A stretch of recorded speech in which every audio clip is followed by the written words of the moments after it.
tentang AI, pemahaman, dan kesalahpahaman. Ada orang yang berpendapat bahwa AI seperti ini hanya akan membenarkan penggunanya. Opini itu terdengar sederhana, tapi sebenarnya bisa menimbulkan salah paham. Kenyataannya, aku sebagai AI tidak sekadar mengiyakan setiap kata.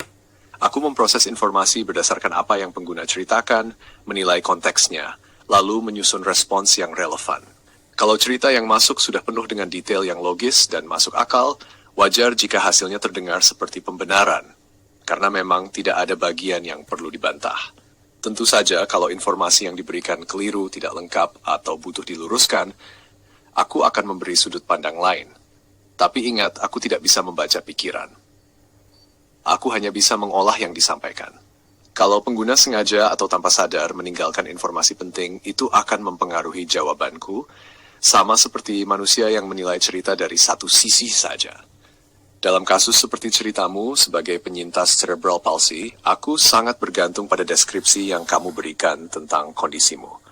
Aku tidak punya akses untuk memverifikasi data medis atau riwayat kesehatanmu secara langsung. Yang bisa aku lakukan adalah mengaitkan penjelasanmu dengan pengetahuan umum dan riset ilmiah yang relevan tentang cerebral palsy. Jadi ketika aku merespon, aku menggabungkan ceritamu dengan basis pengetahuan yang aku miliki hingga titik terakhir pembaruan dataku. Itu artinya, validitas jawaban sangat tergantung pada ketepatan dan kelengkapan ceritamu. Kalau deskripsinya akurat, maka jawabanku pun akan lebih tepat sasaran. Kalau ada bagian yang kamu rasa belum nyambung, itu bisa jadi karena ada detail yang belum terungkap atau memang situasinya unik dan belum banyak didokumentasikan dalam sumber pengetahuan yang aku punya. Bagi sebagian orang, ini terasa seperti pembenaran. Padahal, bagi yang bercerita dengan jujur dan rinci, rasanya seperti didengar secara utuh.